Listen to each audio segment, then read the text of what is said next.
नमस्कार, मैं हूं चित्रा त्रिपाठी। शाम के 5 बजने वाले हैं और ये वक्त है आपके पसंदीदा कार्यक्रम दंगल का। आज का दंगल हरियाणा से आई बेहद अफसोसनाक खबर पर है। हरियाणा के भिवानी में बोलेरो कार के अंदर 2 युवकों के कंकाल मिले हैं। आरोप है कि राजस्थान के रहने वाले दोनों युवकों को अगवा करके उन्हें मार डाला गया है। मृतकों के घर वालों ने एफआईआर में 5 लोगों को नामजद करते हुए आशंका जताई है कि बजरंग दल से जुड़े गौरक्षकों ने ही जुनैद और नासिर की हत्या की है, क्योंकि जुनैद के खिलाफ गौ तस्करी के 5 मामले पहले से ही दर्ज थे। वहीं दूसरी ओर आरोपियों ने सफाई दी है कि वो घटना वाले दिन गुरुग्राम के होटल में ठहरा हुआ था और उसके सीसीटीवी सबूत भी हैं। इन सब के बीच राजनीतिक सवाल भी उठाए जा रहे हैं। राजस्थान के भरतपुर से कांग्रेस के विधायक ने पुलिस पर ही नाकामी के आरोप लगाए हैं, तो असदुद्दीन ओवैसी ने हरियाणा की बीजेपी सरकार पर सवाल खड़े कर दिए हैं।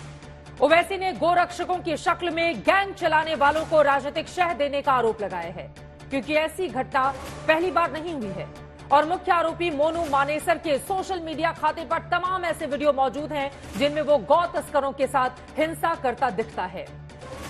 ऐसे में सबसे बड़ा सवाल यही है कि भिवानी में कार में जो कंकाल मिले हैं उसने राजस्थान और हरियाणा दोनों ही राज्यों की पुलिस पर कई गंभीर सवाल खड़े कर दिए हैं। क्या गौरक्षा के नाम पर गुंडागर्दी रोकने में पुलिस नाकाम हो रही है? ऐसे तमाम सवालों पर आज के दंगल में बड़ी चर्चा हम करने वाले हैं, लेकिन उसके पहले यह रिपोर्ट देखिए। हरियाणा के भिवानी में एक जली हुई बोलेरो मिली। बोलेरो कार में 2 कंकाल मिले। कार की शिनाख्त हुई तो वो राजस्थान का निकला। इसी कार में गोपालगढ़ के रहने वाले जुनैद और नासिर 2 दिनों से गायब थे। घर वालों को पता चला तो कोहराम मच गया। मृतक के चचेरे भाई ने पुलिस में शिकायत में लिखा कि जुनैद और नासिर 15 फरवरी को सुबह 5 बजे घर से निकले थे।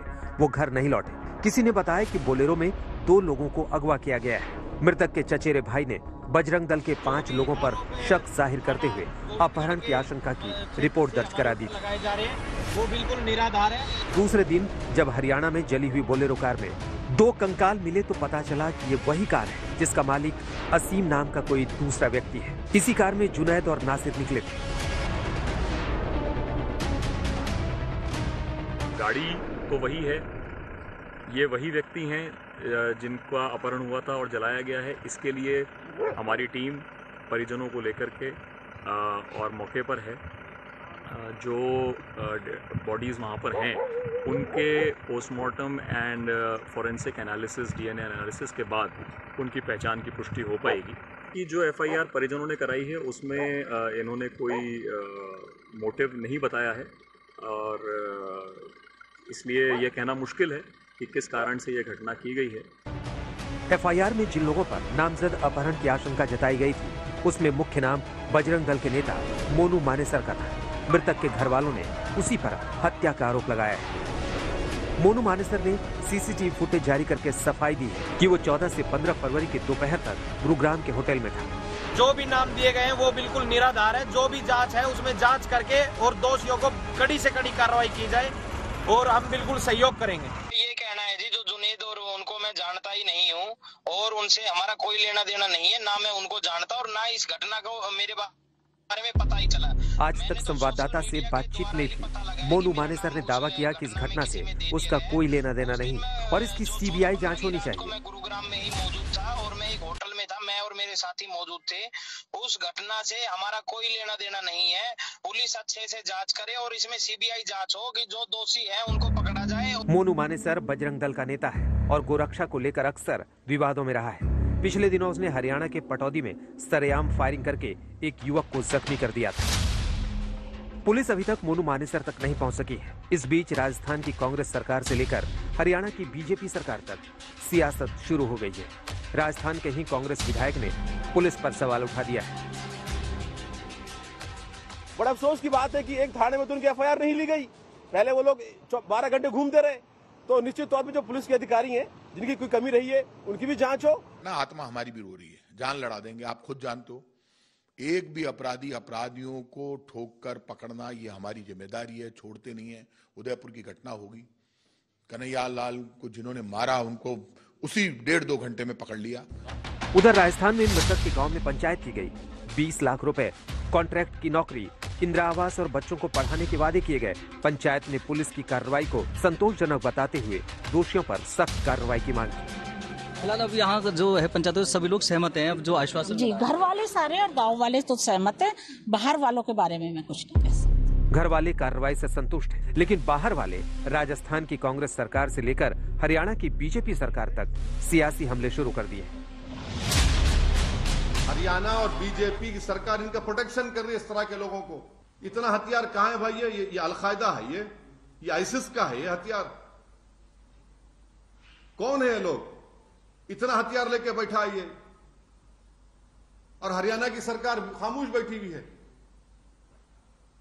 ये ऑर्गेनाइज तरीके से इनमें मुस्लिम हेटरेट घुस चुकी है। अगर जब उनको इत्तला दी गई थी कि जुनैद और नासिर को बोलेरो में कोई आकर किसी जगह से किडनैप करके ले गया, अगर वो फौरन हरकत में आते, इमीडिएटली एक्शन लेते, तो कम से कम उनको रोक सकते थे ना आप। यही हिंदू राष्ट्र का यही तो चक्कर है। हिंदू राष्ट्र को मानने वालों ने तो जुनैद और नासिर को मार दिया ना। हालांकि विश्व हिंदू परिषद की ओर से मोनू मानेसर पर लगाए जा रहे इन तमाम आरोपों का खंडन किया गया है। बिना प्रारंभिक जांच के राजस्थान पुलिस यह मान बैठी है कि गौ तस्कर के भाई ने जो नाम लिए हैं वही इस कांड के लिए जिम्मेदार हैं।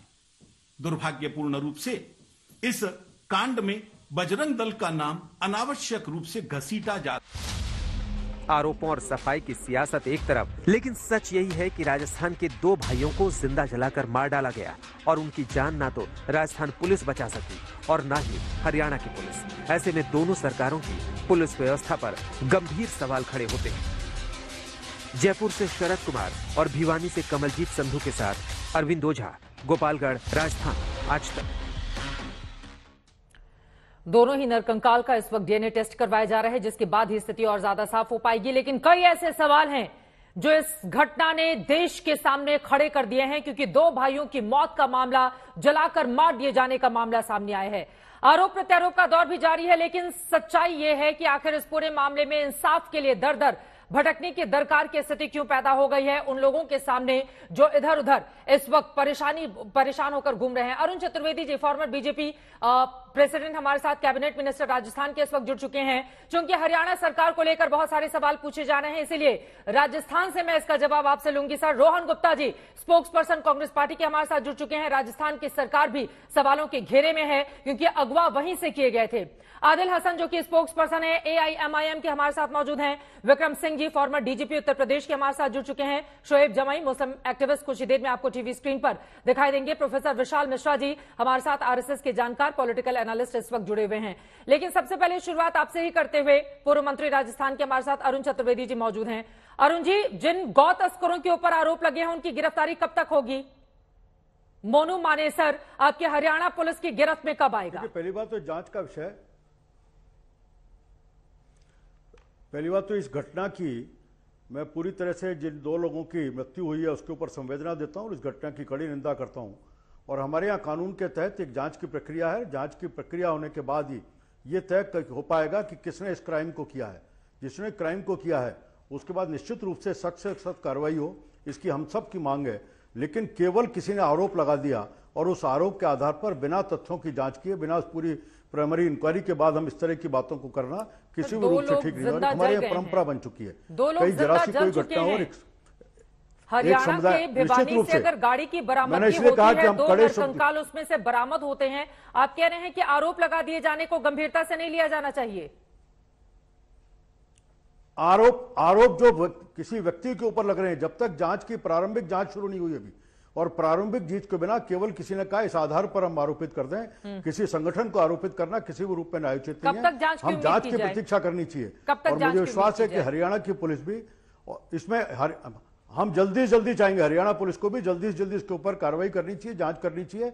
जो जिम्मेदार जो भी है इस घटना के लिए, चाहे वो किसी वर्ग से आता हो, किसी समुदाय से आता हो, भारत के कानून के तहत कड़ी से कड़ी कार्रवाई हो। दूसरा पक्ष इसमें और आता है कि आज इसके ऊपर एक राजनीतिक बात, 2 दिन तक ये लड़के लापता रहे अपने घर से, उसकी उनकी रिपोर्ट उनके ऊपर थी और उस रिपोर्ट के बाद भी राजस्थान की पुलिस इसको तह तक नहीं जा पाई, उनको ढूंढ नहीं सकी जब तक ये अंजाम पूरा करने का मौका जिसको मिला। लेकिन राजस्थान की पुलिस भी इस बात से बच नहीं सकती कि उनके यहाँ क्राइम होता है और क्राइम होने के बाद कोई व्यक्ति वहां से अपहरण करके ले जाया जाए और उसके बाद 2 दिन तक पता नहीं चले, ये भी बड़ा गंभीर विषय है। रोहन गुप्ता जी, सवाल तो बड़ा है, राजस्थान में ही अपहरण का मामला दर्ज हुआ था, क्या कर रही थी आपकी पुलिस? और आपको अब तो भरतपुर के आपके कांग्रेस के विधायक ही हैं, उन्होंने ही राजस्थान की पुलिस को सवालों के कटघरे में खड़ा कर दिया है। आपकी ही सरकार है ना, क्या कर रही है सरकार? देखिए चित्रा जी, पहले जो घटना हुई है हम सब लोग उसकी निंदा कर रहे हैं और हम सब जानते हैं कि ये हिंदू मुसलमान से ज्यादा मानवता की हत्या है। जिस प्रकार से 2 लोगों को जला दिया गया, मुझे नहीं लगता है कि देश में इस प्रकार का जो नफरत का माहौल है ये पहले था। जब से भाजपा सरकार आई है, मेरे पास आंकड़े हैं कि 2014 से लेके ये नफरत की घटना क्यों हो रही है, क्योंकि जो नफरत की दुकान भाजपा पूरे देश में चला रही है, गौ जो रक्षकों के मामले में ये पहला केस नहीं हुआ है। करीब 40 ऐसी हत्याएं हो चुकी हैं। केंद्र में भाजपा की सरकार है, 60% युवक हैं आ रहा हूं, हरियाणा उसी में पे आ रहा हूं, उनके नरकंकाल में लेकर इसी पर रहते हैं, अभी उसी इधर पे उधर आ नहीं रहा जाते हूं, आ हैं। रहा हूं। आपकी पुलिस क्या कर रही थी 2 दिनों तक? उसी पे आता हूं मैं मेन रीजन पे ही आ रहा हूं। और जैसे कहा अभी मंत्री जी का भी आपने बयान दिखा है कि देखिए राजस्थान की जो सरकार है वो संवेदनशील सरकार है, किसी को नहीं बख्शा जाएगा। जो एफआईआर में जो नाम आए हैं पूरी तरह से जांच होके, जो पहले भी वहां पे हत्या हुई थी इमीडिएटली एक्शन लिया गया, नहीं होना चाहिए था। और मैं, आप जानती हैं चित्रा जी, मैं उस प्रकार की डिबेट नहीं करता हूं भाजपा की तरह कि एक साइडेड बात करूं, ये नहीं होना चाहिए था। पुलिस को मुझे लगता है कहीं ना कहीं स्ट्रिक्ट एक्शन लेके इसको रोकना चाहिए था। बहरहाल अभी जो हुआ है हमको उसको एंश्योर करना पड़ेगा कि जो हत्यारे हैं उनको पकड़ के, उनको अगर समय रहती, जब अपहरण का मामला दर्ज कराया गया था उसी समय ढूंढ लेती तो ये स्थिति पैदा नहीं होती। बिल्कुल एक्शन लेना चाहिए था, जो हुआ है नहीं होना चाहिए था। और राजस्थान की पुलिस को मुझे लगता है कि ज्यादा स्ट्रांग रहे, ये नहीं होना चाहिए था जो हरियाणा में भी हुआ। देखिए मैं वापस, जैसे राजस्थान की आपने की, मैंने एक चीज को स्वीकार कर लिया है, तो चित्रा जी बात यहां पे हमको थोड़ा सा ऊपर उठना पड़ेगा। राजस्थान की पुलिस हो, हरियाणा पुलिस हो, जहां पे ये जलाए गए लोगों को, तो दोनों पुलिस, कोई भी राज्य हो, आज देश में 2 लोगों की हत्या हुई, 2 भारतीयों की हत्या हुई, जो भी लोग इसके पीछे जिम्मेदार है, सबको मिलकर इसकी राजनीति का, मैं इसको टॉपिक, मैं इसकी इस तरह हिसाब से यहां पे नहीं आया। ये क्यों हो रहा है देश में? जो नफरत का माहौल बना है, जिस आदमी का इस एफआईआर में नाम लिया गया है, मनु मानेसर, आप उसकी हिस्ट्री देख लीजिए। उसने फेसबुक पे हर जगह पे इस प्रकार के वीडियो अपलोड किए हैं, बाल पकड़ के लोगों के। क्या इस देश में कानून जो है इन लोगों को दे दिया गया है? क्या पुलिस के, मतलब कानूनी क्यों हिम्मत हो रही है? चित्रा जी हमको रूट कॉज में जाना पड़ेगा। ये मनु मानेसर का आप फोटो देखिए हथियार के साथ, ये गाय रक्षा के नाम। मानेसर ये वो शख्स है जिसके अगर फेसबुक पेज पर आप जाएंगे तो आप देखेंगे किस तरह की गुंडागर्दी ये लगातार करता रहता है।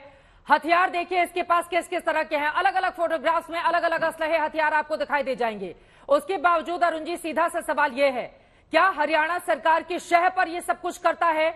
और असदुद्दीन ओवैसी तो यहां तक कह रहे हैं कि दरअसल गौ रक्षकों के नाम पर एक संगठित गिरोह काम कर रहा है जिसको हरियाणा की बीजेपी सरकार का पूरा समर्थन हासिल है। अरुण चतुर्वेदी जी। चित्रा जी, मैं पहली बात तो मैं देश के कानून की बात कर रहा हूं। अभी गुप्ता जी इस बात की चर्चा कर रहे थे। मैं इतना जानना चाहता हूं, किसी भी व्यक्ति के ऊपर, चाहे मैं मोनू की बात नहीं करता, कोई भी व्यक्ति हो, मैं उस व्यक्ति के ऊपर पास्ट में कोई चीज है उसके आधार पर किसी भी घटना से उसको इम्प्लीकेट कर सकते हैं क्या? इस तथ्य के, ये बहुत गंभीर क्राइम है। और मैं सहमत हूं गुप्ता जी की बात से, ये हिंदू मुसलमान का नहीं, देश के एक नागरिक की हत्या हुई है, 2 नागरिकों की हत्या हुई है, वो भी निर्ममता पूर्वक की गई है।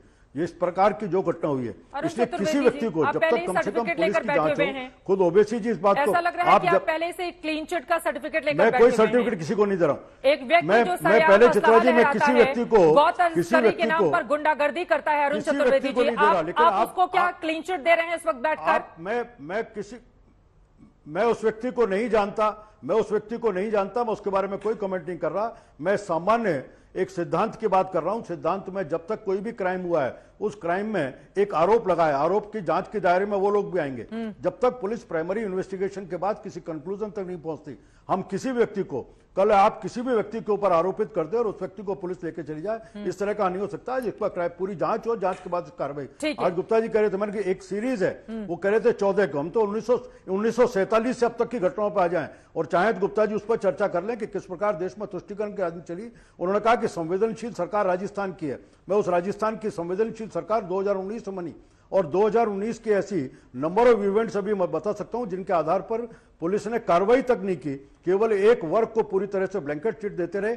खुद मुख्यमंत्री जो उनके साथ खड़े रहे। गुप्ता जी, एक एक देश की घटना है, राजस्थान हिंदू मुसलमान मत कीजिए यहाँ पे, जो लगातार चल रही है। हिंदू मुसलमान, मैं भी हिंदू हूँ, मैं नहीं कर रहा हूँ गुप्ता जी, आपने अभी बात की है। यहाँ पे जो हत्यारे हैं वो हिंदू नहीं हो सकते। आपने भी चर्चा की है, आप जस्टिफाई मत कीजिए। आपने जो चर्चा की है उसका जवाब दे रहा हूं। आपने सीधा भाजपा पे आरोप लगाया है, अगर भारतीय की हत्या होगी कहीं ना कहीं नफरत की राजनीति कर रही है। आपने सीधी वोट की राजनीति इस देश में किसी ने शुरू की। आप हिंदू मुसलमान की राजनीति कर रहे हैं। राजनीति दो भारतीयों की आपने हत्या शुरू होगी, की, उस पे बात कीजिए। एक-एक करके बात जो बात शुरू की, मैं तथ्यों के आधार एक एक करके बात कर ले। तथ्यों के मैं आपसे तथ्यों के आधार बात करने को तैयार हूं, और मैं जब बात करूंगा डेट से बात करूंगा, एक एक इवेंट की बात करूंगा। 2 मिनट में आप हिंदू मुसलमान पे आ गए। मैं भी आंकड़ों के साथ आप ढूंढ रहे हैं, मैंने 2014 उसी बात की आपने बात कर रहा हूं। ये 40 ऐसे केस हुए हैं गौरक्षा जी, आपने चर्चा उसी से शुरू की है। दे दिया इन सब। मैं आपकी राजस्थान सरकार जो चल रही है, आपने उस राजस्थान की सरकार ने किस प्रकार की घटनाएं पिछले 4 साल में की है और किस प्रकार से एक लगातार जिम्मेदार है। अगर आपने शुरू की है। ठीक है सर, मुझे लगता है अगर एक एक करके अपनी बात रखेंगे तो दर्शकों को ज्यादा बेहतर समझ में आ पाएगा। लेकिन यहाँ पर बीजेपी शासित हरियाणा सरकार हो या राजस्थान में कांग्रेस शासित सरकार हो, आप दोनों की ये जिम्मेदारी है, क्योंकि देश के भीतर 2 राज्यों की पुलिस से बार बार सवाल पूछे जा रहे हैं, घटना का कारण पूछा जा रहा है, एक राज्य से अपहरण कर लिया जाता है, एक राज्य में नरकंकाल की बरामदगी होती है, और यहाँ पर आरोप प्रत्यारोप का दौर, एक दूसरे पर ठीकरा फोड़ने की कोशिश की जा रही है। जो गुनहगार है उसको गिरफ्त में लीजिए और पूछताछ कीजिए, लेकिन बजाय इसके यहाँ पर हिंदू मुसलमान और ठीकरा। लेकिन आदिल हसन जी, आपके पास आते हुए, ये हिंदू मुसलमान करने में तो सबसे आगे आप ही की पार्टी है। ओवैसी साहब तो कल ही शाम को सामने आ गए, अभी पुलिस को जांच कर लेने दीजिए, जांच पूरे मामले में जारी है, खुद ही सर्टिफिकेट लेकर बैठे हुए हैं सबको देने के लिए आप लोग। मैम दो लोगों को जिंदा जला दिया जाएगा, सरकार अगर कुछ करेगी नहीं, सरकार एक्शन नहीं लेगी तो क्या चुप रहेंगे क्या?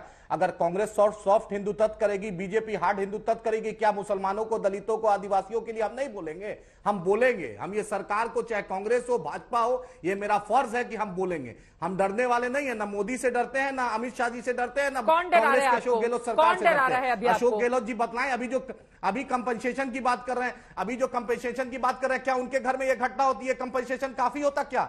2 दिन पहले, 3 दिन पहले एफआईआर हुआ, आपने क्यों नहीं इन्वेस्टिगेट किया? और आपको मैं मोनू मनेसर के बारे में बतला दूं, mister SP mister Rajesh Kumar, additional SP mister Bipin, IPS Bipin Arora, जो कमिश्नर ऑफ पुलिस रामचंद्रन जी, उनके साथ इनकी ऐसे फोटो है जैसे लगता है ये दोस्त है। और मनेसर के डिफेंस कमेटी जो डिस्ट्रिक्ट की होती है, उसके भी मोनू मनेसर मेंबर है। क्या गुड़गांव सरकार, भाजपा सरकार यही चाहती है क्या?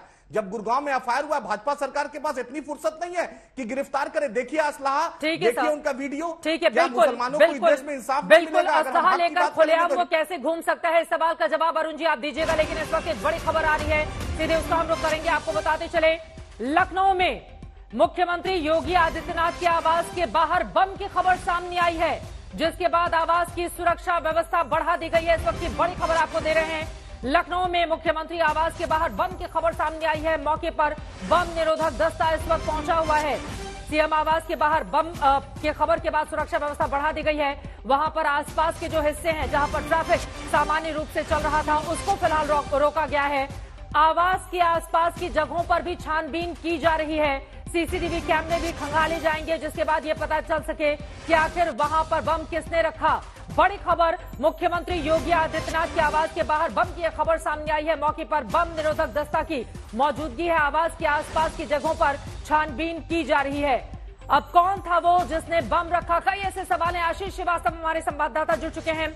आशीष, अभी क्या स्थिति है? बम निरोधक दस्ता मौके पर पहुंचा हुआ है, क्या जानकारी मिल पा रही है वहां से?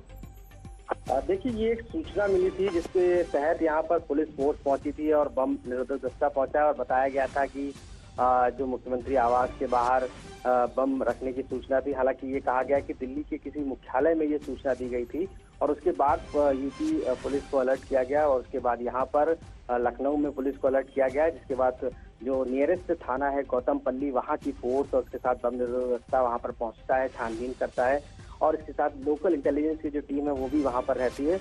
हालांकि इस पूरे मामले पर जो है सुरक्षा वहाँ पर बढ़ा दी गई है और इस वजह से अभी तक कुछ ऐसा नहीं पाया गया है। लेकिन जो सूचना थी उसके पुख्ता करने के लिए पूरी फोर्स को डिप्लॉयमेंट किया गया वहाँ पर। नहीं, आशीष, एक बार फिर से मैं आपसे जानना चाहूंगी, बम निरोधक दस्ता मौके पर पहुंचा, जिसको लेकर बम की खबर सामने आई और उसको चेक किया गया, लेकिन आप ये बता रहे हैं कि अभी बम की बरामदगी नहीं हुई है। आप ये जानकारी दे रहे हैं। दिल्ली में सूचना आई थी, जिसके बाद दिल्ली से अलर्ट किया गया यूपी की पुलिस को। जी जी, बिल्कुल बिल्कुल, ये सूचना आई थी, उसके बाद तुरंत अलर्ट किया गया। अलर्ट करने के बाद वहां पर पुलिस फोर्स पहुंचती है, पूरा छानबीन करती है और सिक्योरिटी को और बढ़ा दिया जाता है, लेकिन अभी तक कोई बम ऐसा मिला नहीं है। हालांकि सूचना को पूरी तरीके से वेरीफाई किया गया है और पुलिस फोर्स को और डिप्लॉयमेंट वहां बढ़ा दिया गया है। तो क्या ये जो सूचना दिल्ली में दी गई थी फोन करके कि बम है लखनऊ में सीएम आवास के आसपास, क्या वो फर्जी थी, फर्जी कॉल किया गया था? हाँ, अभी पुलिस इसको वेरीफाई कर रही है कि वो कॉल फर्जी थी कि किस तरीके से ही थी, क्योंकि अभी तक वो सूचना के आधार पर जो छानबीन की गई उस पर बम बरामदगी नहीं हुई है और उसी को अब वेरीफाई किया जा रहा है कि वो फर्जी सूचना थी या। मैं आपको रोकना चाहूंगी, इस वक्त की तस्वीरें हम दिखा रहे हैं अपने दर्शकों को। आप देखिए, मुख्यमंत्री योगी आदित्यनाथ का आवास है, उसके ठीक बाहर पुलिस बल की भारी तादाद में मौजूदगी है। बम निरोधक दस्ता भी पहुंचा हुआ है। चूंकि एक फोन कॉल आता है राजधानी दिल्ली में एक दफ्तर में, जिसके बाद खबर आती है कि उत्तर प्रदेश के मुख्यमंत्री योगी आदित्यनाथ के घर के बाहर बम है, जिसके बाद हड़कंप मच जाता है। यहां से यूपी पुलिस को अलर्ट किया जाता है। उसके बाद लखनऊ में आप देखिए पुलिस किस तरह से अलर्ट पर हो जाती है। भारी तादाद में पुलिस बल, हालांकि पहले से ही सिक्योरिटी काफी ज्यादा टाइट रहती है सीएम योगी आदित्यनाथ के आवास के बाहर, लेकिन और ज्यादा सिक्योरिटी बढ़ा दी गई है। बम निरोधक दस्ता भी मौके पर मौजूद है, लेकिन अभी तक जो जानकारी निकलकर सामने आई है, कहा यह जा रहा है कि ये जो सूचना थी वो फर्जी थी, यानी कि सही नहीं है, लेकिन एहतियातन छानबीन अभी भी की जा रही है। और तस्वीरों में जैसा कि मैं देख पा रही हूं, फिलहाल सामान्य गति से ट्रैफिक आशीष आगे की ओर बढ़ता हुआ। आशीष हमारे संवाददाता हमारे साथ जुड़े हुए हैं, उनके पास मैं चलूंगी, लेकिन उसके पहले ये तस्वीरें देखिए। सीएम योगी आदित्यनाथ के आवास के बाहर की सुरक्षा कड़ी कर दी गई है, क्योंकि यहीं पर बम रखने की खबर सामने आई थी। राजधानी दिल्ली में एक दफ्तर में फोन करके जानकारी दी जाती है कि योगी आदित्यनाथ के आवास के बाहर बम की बरामदगी हो सकती है और उसके बाद हड़कंप मच जाता है। लेकिन फिलहाल फर्जी सूचना मिली थी, इस तरह की ये बड़ी जानकारी सामने आ रही है, लेकिन अभी भी छानबीन लगातार जारी है। आशीष, अभी क्या स्थिति है? तस्वीरें हम देख रहे हैं, सुरक्षा व्यवस्था कड़ी कर दी गई है वहां पर, लेकिन ट्रैफिक भी सामान्य गति से आगे की ओर बढ़ता हुआ। जी बिल्कुल, जिस तरीके से, क्योंकि बैरिकेटिंग वहां पर पहले से रहती है और सीएम आवास पे जाने के लिए पहले से बैरिकेटिंग रोक दिया जाता है लोगों को, अमूमन वहां पर आम आदमी नहीं जा पाता है। और लेकिन उसके बावजूद भी चूंकि फोर्स वहां पर डिप्लॉयमेंट और बढ़ाया गया और लोकल जो थाना है वहां पर उसकी पुलिस भी वहां पर पहुंची है। इससे पहले चूंकि लोकल इंटेलिजेंस की टीम ऑलरेडी डिप्लॉयमेंट रहता है वहां पर, उन्होंने भी इसको तफ्तीश किया है पूरी तरीके से। सिक्योरिटी से अंदर बात की गई है और पूरी तरीके से वहां पर जो पुलिस का डिप्लॉयमेंट था वो भी बढ़ाया गया, यानी दोनों तरफ जो गेट है आने जाने का उधर भी फोर्स बढ़ाई गई है और इसको देखा गया है, पूरी तरीके से वेरीफाई किया जा रहा है। मुख्यमंत्री योगी आदित्यनाथ इस वक्त कहां हैं आशीष? वो हालांकि अभी 5KD पर मौजूद नहीं है, वो अपने कार्यक्रम के लिए निकले हुए हैं, लेकिन जिस तरीके से सूचना आई है उसके लिए काफी अहम माना जा रहा है कि इस पूरा वेरीफाई करना पड़ेगा और इसी वजह से पूरे फोर्स को अलर्ट कर दिया गया है और सारे वहां पर थानों की फोर्स पहुंची हुई है, इंटेलिजेंस, लेकिन अभी तक बम की बरामदगी नहीं हुई है, ना ही इस तरीके कुछ सूचना ये मिला है कि कहां पर वो है। ऐसी स्थिति माना जा रहा है कि उस कॉल को डिटेल निकाला जा रहा है और पता किया जा रहा है कि किस तरीके से सूचना दी गई है और इसका सोर्स क्या है, तो उसके लिए भी पुलिस ने अपनी इंटेलिजेंस को आगे बढ़ाया है। जी, दिल्ली में किस दफ्तर में ये फोन कॉल किया गया था जिसके बाद खबर आई कि बम की बरामदगी हो सकती है सीएम आवास के बाहर, और ये फोन कॉल कहां से किया गया, इस बारे में जानकारी मिली है क्या? अधिकारियों के मुताबिक अभी जो हमें सूचना मिली थी वो हमारे सेंट्रल कंट्रोल रूम में आई थी और कंट्रोल रूम ने लखनऊ कंट्रोल रूम को सूचित किया था और जिसके बाद से ही यहाँ के लोकल जो इंटेलिजेंस है, लोकल पुलिस है, उसको अलर्ट किया गया था और उसके बाद हालांकि इस पूरी कॉल को वेरीफाई किया जा रहा है कि कॉल किस तरीके की थी और कहाँ से आई थी, अभी तक उसको आइडेंटिफाई नहीं कर पाए हैं। फोन करके क्या कहा गया? फोन करके क्या कहा गया था आशीष? बम से उड़ाने की बात कही गई थी, वहां पर बम रखने की बात कही गई थी कि वहां पर बम रखा गया है, वहां से बम को उड़ाने की बात कही गई थी इस 5KD को, और उसके चलते ही इस तरीके की जो एक्शन हुआ है और डिप्लॉयमेंट बढ़ाया गया। आशीष, एक बार फिर से जानना चाहेंगे, क्या फोन कॉल करने वाले शख्स ने यह कहा था कि मुख्यमंत्री आवास हम उड़ा देंगे, इस तरह की बात आप कर रहे हैं कि धमकी भरा कॉल गया था? और सीएम आवास के बाहर बम की खबर फिलहाल अफवाह निकली है, ये इस वक्त की बड़ी जानकारी आपको दे दें। लखनऊ पुलिस और LIU की टीम मौके पर मौजूद है। लखनऊ DCP सेंट्रल ने इस बारे में जानकारी दी है कि जो फोन कॉल आया था वो फर्जी कॉल था। सीएम आवास के बाहर बम की खबर अफवाह है, ये बड़ी जानकारी इस वक्त की निकलकर सामने आई है। लखनऊ डीसीपी सेंट्रल की ओर से इस बारे में जानकारी दी गई है। अधिकारियों ने फर्जी सूचना मिलने की बात कही है। सीएम आवास के बाहर बम की खबर अफवाह है, लेकिन वो फोन कॉल किसने किया, यकीनन इस बारे में जांच की जाएगी कि फोन कॉल करने वाले शख्स की मंशा क्या थी, कौन था वो शख्स, जिसके बाद आप देखिए अफरा तफरी का आलम कुछ देर के लिए पैदा हो गया, क्योंकि एक तरफ दिल्ली में खबर जाती है, दिल्ली से लखनऊ पुलिस को इन्फॉर्म किया जाता है, उसके बाद बड़ी तादाद में पुलिस बल लखनऊ में मुख्यमंत्री आवास के बाहर पहुंचते हैं, बम निरोधक दस्ता पहुंचता है। लेकिन फिलहाल सीएम आवास के बाहर बम की जो खबर थी वो अफवाह है। लखनऊ डीसीपी सेंट्रल की ओर से ये जानकारी दी गई है।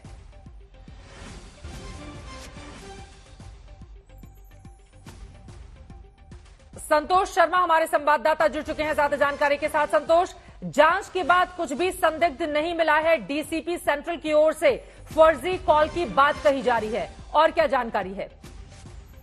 देखिए, डीसीपी सेंट्रल की तरफ से कहा गया कि पुलिस कंट्रोल रूम को मुख्यमंत्री आवास के आसपास बम की सूचना मिली थी, जिस पर एहतियात के तौर पर बम डिस्पोजल स्क्वाड व पुलिस फोर्स को भेजा गया। आसपास पर चेकिंग की गई और अभी तक की जांच में कुछ भी ऐसा संदिग्ध नहीं मिला है। पुलिस का कहना है कि फर्जी कॉल की गई है, किसी ने कंट्रोल रूम को फर्जी सूचना दी थी, झूठी सूचना दी थी, लेकिन एहतियात के तौर पर सभी जगह पर चेकिंग की जा रही है। वहीं जिस व्यक्ति ने कॉल की थी, ये फर्जी कॉल किया था, उसको भी ट्रेस किया जा रहा है। जी, फर्जी कॉल करने वाला शख्स कौन था, कहां से उसने फोन किया था, कोई जानकारी मिली है इस बाबत? अभी कोई भी जानकारी नहीं मिल पा रही है। जिस नंबर से कॉल आई है उसको ट्रेस किया जा रहा है, किसके नंबर पर कॉल था और कहां से कॉल आई है, ये तमाम चीजों के लिए जो डीसीपी सेंट्रल की सर्विलांस टीम है वो लगी हुई है और अभी तक की जांच में जो सूचना दी गई थी वो फर्जी निकल के आ रही है। चलिए, बहुत शुक्रिया संतोष इस पूरी जानकारी के लिए। सूचना देने वाले का पता लगाया जा रहा है, लेकिन सीएम आवास के बाहर बम की खबर मात्र अफवाह है। हालांकि सुरक्षा व्यवस्था वहां पर कड़ी कर दी गई है। एक बार फिर से लौटते हैं दंगल की आज की बड़ी खबर पर। आपको बता दें, हरियाणा से 2 नरकंकाल मिलने के बाद कई सवाल खड़े हो गए हैं। गौ तस्करों के ऊपर आरोप लग रहे हैं, लेकिन इन सब के बीच सवाल ये बड़ा खड़ा हो रहा है कि एक तरफ राजस्थान है, दूसरी तरफ हरियाणा। दोनों राज्यों की पुलिस क्या कर रही थी? राजस्थान से 2 युवकों को अगवा किया जाता है, हरियाणा में लाकर जलाकर मार दिया जाता है, जिस तरह के आरोप निकलकर सामने आए हैं। और ये तस्वीरें भी आपको दिखा रहे हैं। 2 मुस्लिम युवकों की हत्या का शक है, हालांकि डीएनए जांच कराई जा रही है, जिसके बाद यह स्थिति और ज्यादा साफ हो पाएगी। विक्रम सिंह जी, मैं सीधे आपके पास आते हुए, चूंकि पुलिस को लेकर बहुत सारे सवाल यहां पर खड़े किए जा रहे हैं। अब अगर राजस्थान की पुलिस क्या इस मामले में सक्रिय होती तो उन दोनों युवकों को बचाया जा सकता था। वहीं दूसरी तरफ हरियाणा की पुलिस की अगर सक्रियता होती तो ये शख्स क्या जिंदा होते? अब जिस तरह से एक गाड़ी पूरी की पूरी जल जाती है, 2 नरकंकाल की वहां से बरामदगी होती है और इस बारे में बहुत देर से पुलिस को जानकारी मिलती है। विक्रम सिंह जी। चित्रा जी, इसमें पुलिस की चूक चरण दर चरण दृष्टिगोचर हुई है और कई चरण पे चूक हुई है।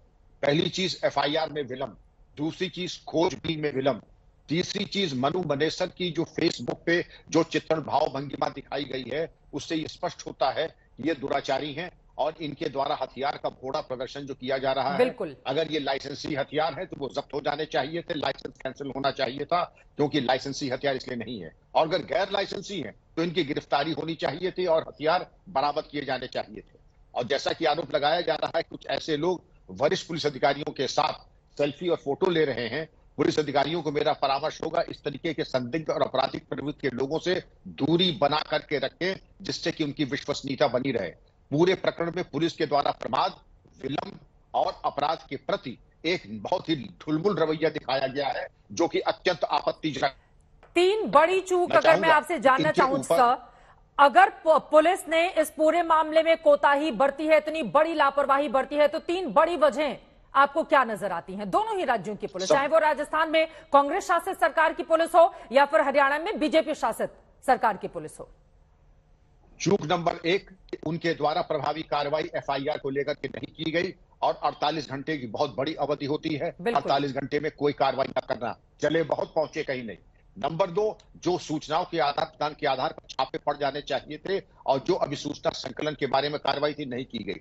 पुरस्कार की घोषणा जो कि हो जानी चाहिए थी कि इनको बरामद करने के लिए, जो कि इस तरीके के प्रकरण में होती है, कम से कम अब इतनी कृपा अपने ऊपर करें कि जिन लोगों ने इसके ये हत्या में शामिल हैं उनके गिरफ्तारी में जो मदद करेगा उसको 5-5 लाख रुपए इनाम दिए जाएंगे, कम से कम इतना अब हो जाना चाहिए। तो जो एक आक्रामक रुख होना चाहिए था चित्रा जी, वो कोई आक्रामक रुख पुलिस की विवेचना में दिखाई ही नहीं पड़ा अब तक। दावे हमारे राजनीतिक मित्र खूब कर रहे हैं और दावे करने भी चाहिए, लेकिन दावे जमीन पे कुछ दिखाई नहीं पड़ रहा है। एक व्यक्ति के ऊपर इतने गंभीर आरोप लगे हैं, वो वीडियो जारी कर रहा है, मीडिया कर्मियों से बातचीत कर रहा है, लेकिन उसके बावजूद पुलिस ने उसको अब तक पकड़ा क्यों नहीं? आ रही हूं शोएब जमी जी, एक बार जल्दी से इस सवाल का जवाब। किस बात का इंतजार किया जा रहा है पुलिस की ओर से?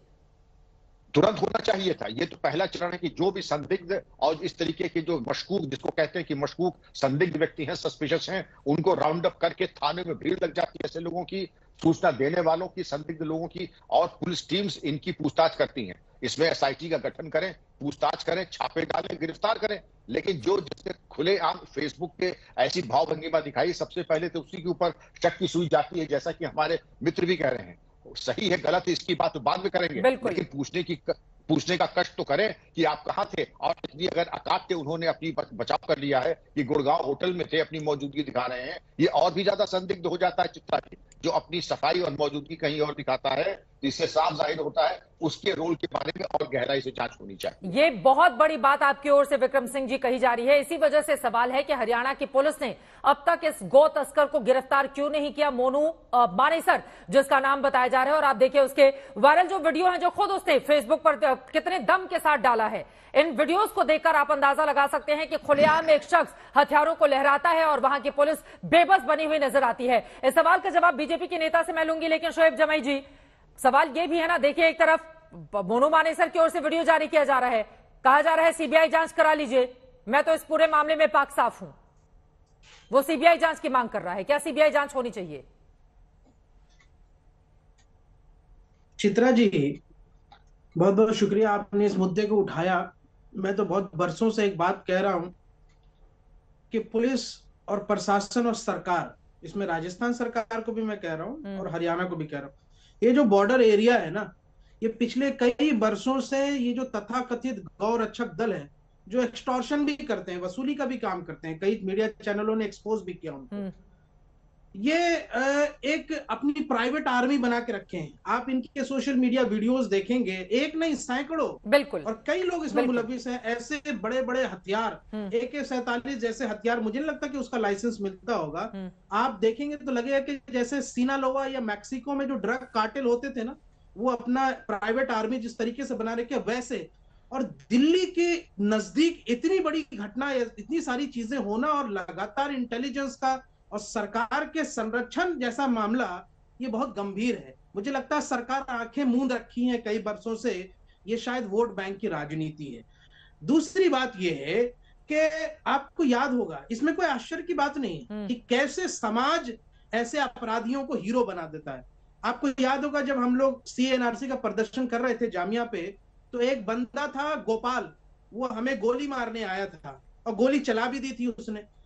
आज जिसको पुलिस ने नाबालिग पकड़ के बोल करके छोड़ा था, आज वो बंदा प्राइवेट आर्मी लेके घूमता है। मतलब कह सकते हैं कि 15-20 बड़े बड़े हथियार लेकर के घूम रहा है, और यहाँ से आप समझिए कि कहां से वो आ रहे हैं। ठीक है। तो ये मामला इतना छोटा नहीं है, पिछले कई वर्षों से ये सारी चीजें चल रही है, और प्रशासन अगर और पुलिस अगर इसमें आंख मूंद के रख रही है, तो कहीं ना कहीं कोई राजनीतिक दबाव है, सत्ता पक्ष का दबाव है कि ऐसे लोगों पे कार्रवाई नहीं होनी। राजनीतिक दबाव है क्या मोनू की बात और पुलिस प्रशासन फिर किस काम का? अगर गौ रक्षक ही इस तरह से पूरे मामले को संभालने लगे, और जो जुनैद है, ये बात सच है कि उसके खिलाफ गौ तस्करी के 5 मामले दर्ज थे, लेकिन इसके लिए पुलिस प्रशासन है, देश का कानून है, और जिसके ऊपर परिवार वाले गंभीर आरोप लगा रहे हैं, अब तक उसको पुलिस ने पकड़ा तक नहीं है। देखिए चित्रा जी, ये घटना अत्यंत दुर्भाग्यपूर्ण है। लोकतंत्र में किसी भी प्रश्न पर कानून हाथ में लेना, हिंसा करना, तोड़फोड़, इनका कहीं पर कोई स्थान नहीं है। ये अपराध हैं और उन पर कड़ी कार्रवाई होनी चाहिए, और अपराधियों को सजा भी होनी चाहिए। जांच चल रही है, चीजें निकल कर आएंगी सामने, लेकिन मैं यहाँ पर कुछ बातों को थोड़ा हाईलाइट करना चाहूंगा। अभी यहाँ पर बार बार गौ रक्षकों को कहा जा रहा है कि प्राइवेट आर्मी लेकर चलते हैं। अरे मानवर, जो गौ रक्षा की बात करते हैं वो किसी प्रकार की हिंसा और लिंचिंग में इन्वॉल्व नहीं रहते, वो समाज की भलाई के लिए काम कर रहे हैं, समाज के सात्विक प्रकृति के लोग हैं। यही गलत है आप सुन लीजिए मैंने आपको सुना, उसमें पूरा उसमें समाज के कई लोग शामिल हैं, अच्छी गौशाएं, ये समाज के लोग हैं, वाले लोग ये भी हैं, अपराधी भक्ति से चलाने वाले हमारे मुस्लिम भाई भी हैं। सुन लीजिए, उनके कार्य को प्रोत्साहित कीजिए। इस प्रकार से आप उनको कह रहे हैं कि ये नहीं करते। शोएब जमी जी, उनकी बात हो जाए पहले, एक बार सुन लेते हैं। ये घटना एक अलग विषय है, जांच अलग विषय है।